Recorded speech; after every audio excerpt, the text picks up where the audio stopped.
हमने अभी तक पढ़ा होल लाइफ पॉलिसी होती क्या है, उसका मीनिंग, उसके टाइप्स, ठीक है, advantage, disadvantage and feature. Now the whole life product, जो होल लाइफ पॉलिसी है, जो होल लाइफ इंश्योरेंस पॉलिसीज़ है, ये भी कस्टमर को या पॉलिसी होल्डर को वेरियस स्कीम्स प्रोवाइड करती है, ठीक है। इनके भी डिफरेंट टाइप्स होती हैं आगे होल लाइफ पॉलिसीज़ की। 5 मेन टाइप्स है हमारे पास होल लाइफ पॉलिसी की। First one is whole life policy, second one is a whole life policy limited payment,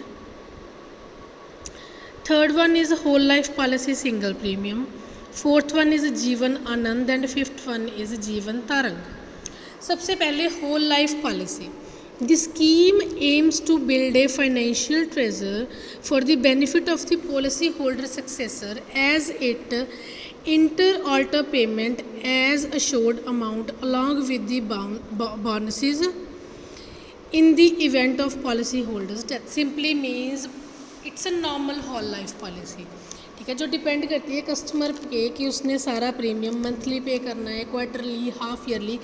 इसमें प्रीमियम पे करने का टाइम, ठीक है, मतलब उसका टाइम स्पैम कितना होगा प्रीमियम पे करने का, वो डिसाइड करता है customer.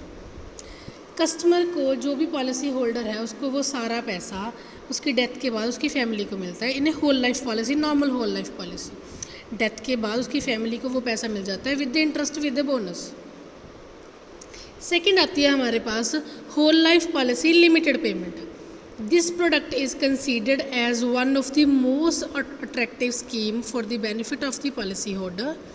Under this plan all the premiums are payable during the active and useful life of the policy holder when she is financially as well as physically in the most apt condition.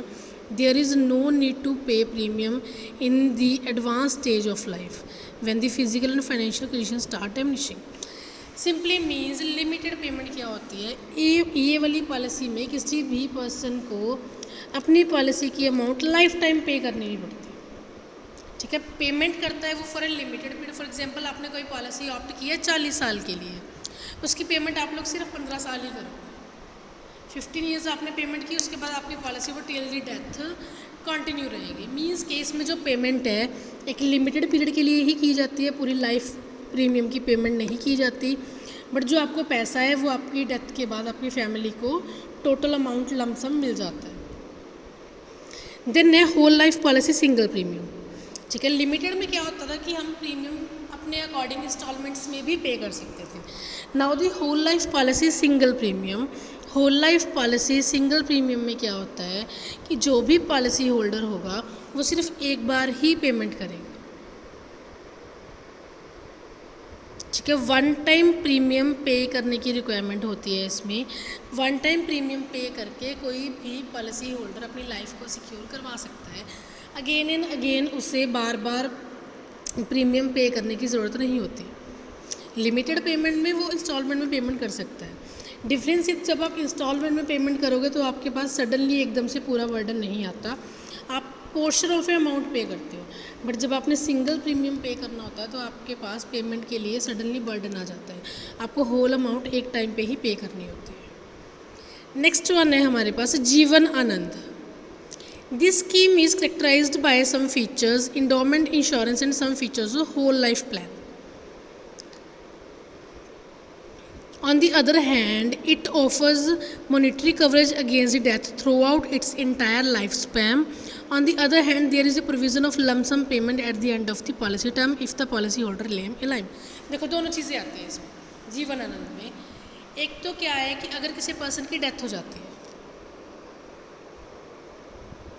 उसके बाद family को पैसा मिलता है, ठीक है। दो cases होते हैं जीवन आनंद में। एक तो कोई भी पर्सन एक पर्टिकुलर टाइम तक प्रीमियम पे करने के बाद, एक पर्टिकुलर टाइम तक प्रीमियम पे करने के बाद कोई भी पर्सन अपने पैसे को प्रपोर्शन में वापस ले सकता है। जैसे कुछ लोग आफ्टर द एज ऑफ 50 और आफ्टर द एज ऑफ 55 अपने इंश्योरेंस के पैसे को एज अ पेंशन लेना शुरू कर देते हैं कि हमें मंथली कुछ अमाउंट दिया जाए, सारा अमाउंट लमसम ना दिया जाए। या तो आप अपना पैसा वापस, या फिर आप अपना पैसा, या फिर आप जो है अपना पैसा लमसम अमाउंट में वापस ले सकते हो after the maturity of the. अगर आप स्टिल अलाइव हो और आपकी पॉलिसी मैच्योर हो चुकी है देन आप लोग अपना पैसा इकट्ठा वापस ले सकते हो। उसके बाद है This is also a whole life plan which with a provision of annual survival benefit after the lapse of certain period at the rate of 5.5% of assured amount. The total amount simply होता क्या है, जीवन तारंग में same आप लोग premium पे करोगे, ठीक है। उसका एक टाइम स्पैम फिक्स होता है कि आपने वो प्रीमियम कितने टाइम तक पे करना है, 10 साल, 15 साल या 20 साल। जब आपका वो टाइम स्पैम ख़त्म हो जाता है, आपका प्रीमियम ख़त्म हो गया, ठीक है, 20 साल की जो टाइम था उस टाइम तक आपने प्रीमियम पे कर दिया, उसके बाद आपकी लाइफ तो सिक्योर रहेगी ही रहेगी, आपकी लाइफ तो सिक्योर है। साथ में साथ आपको आपकी डेथ के टाइम या मैच्योरिटी के बाद या आफ्टर डेथ अपनी फैमिली को एक लमसम अमाउंट तो मिलेगी ही मिलेगी।